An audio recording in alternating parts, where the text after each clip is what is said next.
3장의 앞부분에 등장하는 나는 마리아 발도르타 저자입니다.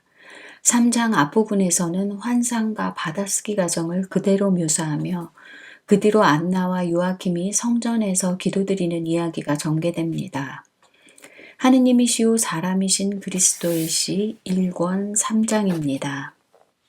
3. 안나가 성전에서 기도를 드리고 하느님께서 그의 기도를 들어주신다. 계속하기 전에 한 가지 일러두고자 한다. 집은 내가 잘 아는 나자렛의 집인 것 같지 않았다. 적어도 방은 매우 다르다. 채소밭도 더 크고 게다가 밭들도 보인다. 많지는 않지만 그래도 있기는 있다. 그 후 마리아가 결혼한 후에는 큰 정원밖에 없고 다른 것은 아무것도 없다. 그리고 내가 본 그 방은 다른 환상에서 절대로 본 적이 없다. 금전적인 이유로 마리아의 부모가 그들의 재산의 일부를 처분하였다고 생각해야 할지, 그렇지 않으면 마리아가 성전에서 나와 아마 요셉이 주었을 다른 집, 그 집으로 갔다고 생각해야 할지 모르겠다. 나는 지나간 환상에서나 내가 받은 가르침 가운데 나자렛의 집이 마리아가 탄생한 집이었다는 확실한 지시를 받았다는 기억이 나지 않는다. 나는 머리가 매우 피로하다. 게다가 특히 내가 들은 것으로 말하면 내가 받은 명령들은 그대로 있고 정신에는 빛이 남아 있는데도 말은 이내 잊어버린다. 세부사항은 즉시 사라진다. 만일 내가 들은 것을 1시간 후에 되풀이해야 한다면 더 중요한 한두 대목을 빼고는 아무것도 기억해내지 못할 것이다. 그러나 환상은 내 정신에 생생하게 남아있다. 그것은 나 자신이 그것들을 관찰해야 했기 때문이다. 받아쓰기는 내가 받는 것이고 환상은 내가 그것들을 지각해야 한다. 그러므로 환상들은 그것들을 그때그때 유의하려고 노력하였던 내 생각 안에 더 생생하게 남아있다. 나는 어제의 환상에 대한 설명을 바랬었는데 실제로는 아무것도 없었다. 나는 지금 보기 시작하고 쓴다. 예루살렘 성밖 야산 위와 올리브산들 사이에는 많은 군중이 있다.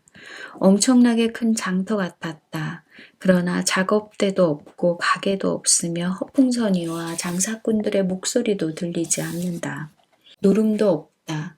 땅에 박은 말뚝위에 펼쳐진 틀림없이 물이 스며들지 않는 가공하지 않은 모직으로 만든 천막이 굉장히 많은데 거기에 신선한 장식을 해주는 푸른 가지로 된 말뚝이 매어 있다.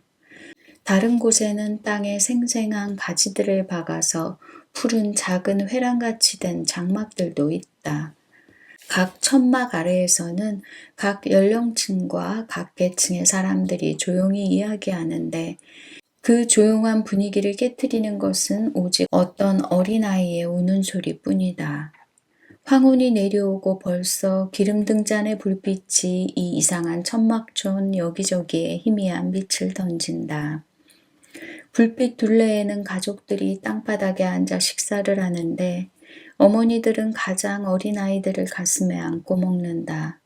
많은 아기들이 피곤해서 볼그레한 작은 손가락으로 아직 빵 한 입거리를 쥔 채 잠이 들어 어미닭의 날개밑을 파고드는 병아리들처럼 어머니 가슴에 고개를 떨어뜨리고 엄마들은 한 손으로 아이를 가슴에 꼭 껴안으면서 움직일 수 있는 다른 손으로 그럭저럭 식사를 마친다. 그와는 반대로 다른 가족들은 식사를 시작하지 않았고 음식이 만들어지기를 기다리면서 어둑어둑한 황혼 속에서 말들을 하고 있다. 불들이 여기저기서 켜지고 그 주위에는 여자들이 분주히 움직인다. 느릿느릿한 자장가, 애가라고도 할 만한 자장가가 아직 잠들지 않은 어린아이를 달랜다. 저 위에는 구름 한 점 없는 아름다운 하늘이 점점 더 어두운 하늘빛깔을 띄어간다. 하늘은 검은 하늘빛의 비단결처럼 부드러운 벨벳으로 만든 휘장같이 되는데 그 위에다 보이지 않는 꽃불 제조인가 실내 장식가들이 반짝거리는 보석들을 살며시 박아놓은 것 같다.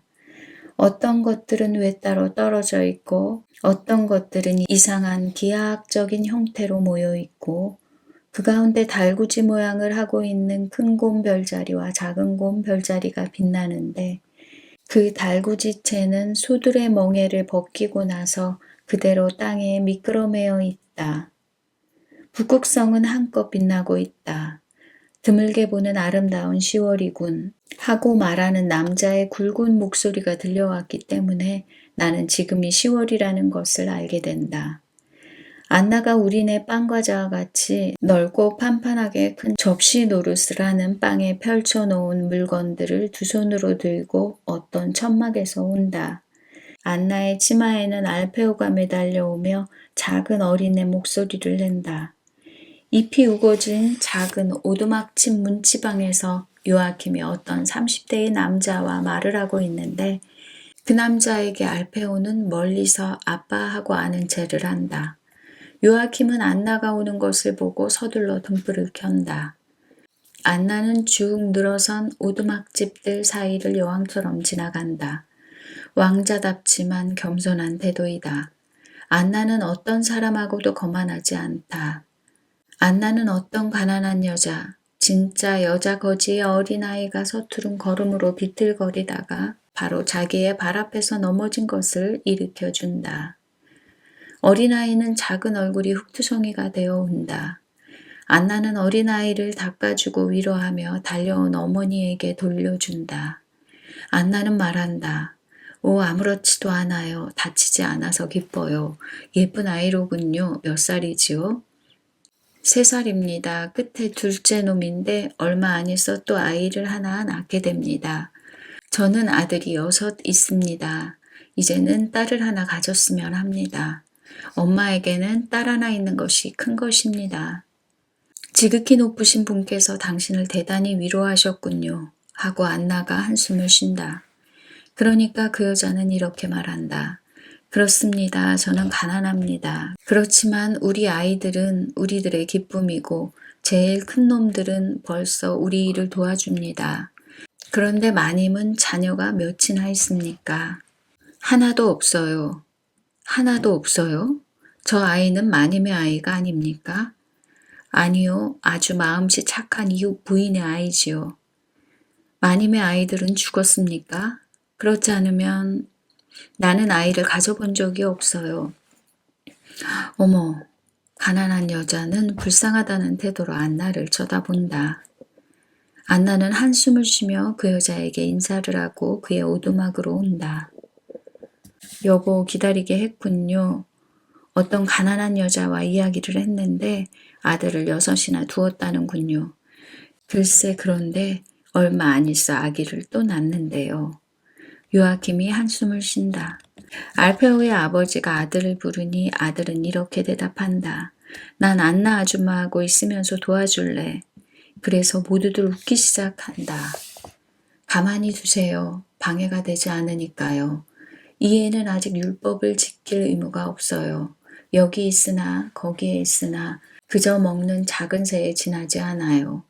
하고 안나가 말하면서 어린아이를 품에 안고 앉는다. 안나는 그에게 빵과자를 주고 또 구운 생선도 주는 것 같다. 생선을 어린아이에게 주기 전에 손질을 하는 것이 보인다. 아마 가시를 발라내나 보다. 안나는 우선 남편에게 식사를 드렸다. 자기는 맨 마지막에 먹는다. 밤하늘에는 별이 점점 더 총총하고 야영지에도 별빛이 더 많아진다. 그러다가 모르는 사이에 많은 불빛이 꺼진다. 식사를 제일 먼저 하고 지금은 자기 시작하는 사람들의 불빛이다. 소음도 모르는 사이에 없어진다. 아기들 우는 소리가 이제는 안 들린다. 젖을 떼지 않은 어떤 아이 하나가 엄마 젖을 찾는 어린 양과 같은 목소리를 낸다. 밤은 물건들과 사람들 위에 그 입김을 불어 근심과 추억과 소망과 원한을 잠재운다. 어쩌면 또 그와 반대로 잠과 꿈이 그들에게 고요를 가져다 주는 데에 따라 이 모든 것이 계속 살아있는지도 모른다. 안나가 그의 품에서 잠이 들기 시작하는 알페오를 흔들면서 그 말을 남편에게 한다. 지난밤에 꿈을 꾸었는데 내년에는 제가 축일 하나 대신에 둘을 지내려고 성도에 올 것이라는 꿈이었어요. 그리고 한 가지 축일은 제 아이를 성전에 바치는 축일일 것이라는군요. 오 여보, 희망을 가져요. 희망을 가져 안나. 다른 말은 아무것도 못 들었소? 주님이 당신 마음에 은밀히 말씀하지 않으셨소? 아니요, 아무것도요. 그저 꿈뿐이었어요. 내일이 탄원하는 마지막 날이요. 벌써 모든 재물을 바쳤지만 내일 또 새로 재물을 엄숙하게 바칩시다. 충실한 우리의 사랑으로 하느님을 이깁시다. 나는 당신에게도 엘가나의 안나에게와 같은 일이 일어나리라고 생각하오. 제발 그랬으면 좋겠어요. 그리고 안심하고 가거라. 이스라엘의 하느님이 네가 청한 은혜를 허락하셨다 하고 말하는 어떤 목소리를 빨리 들을 수 있으면 좋겠어요. 만일 은총이 오면 당신의 아이가 당신의 태에서 처음으로 몸을 돌리면서 그 말을 당신에게 할 거요. 그것은 죄 없는 목소리겠고 따라서 하느님의 목소리일 거요. 이제 야영지에는 밤에 모든 것이 침묵하고 있다. 안나는 알페오를 이웃 오두막으로 도로 데리고 가서 벌써 그의 어린 동생들이 자고 있는 건초로 된 잠자리에 누인다. 그런 다음 요아킴 옆에 눕고 그들의 작은 등잔불도 꺼진다. 그것은 땅에 있는 마지막 작은 별들 중에 하나였다. 이제 자는 사람들을 자지 않고 지키는 것으로는 그 어느 때보다도 더 아름다운 모습으로 하늘에 남아있는 별들 뿐이다. 여기까지가 3장입니다. 성전에서 간절히 기도하는 안나, 그리고 기도를 들으시는 하느님, 낯선 나자렛 풍경 속에서의 가난한 여인과의 대화, 그리고 희망을 잃지 않는 부부의 밤. 과연 안나의 꿈은 현실이 될 수 있을까요? 4장을 기대해 주세요. 사랑합니다.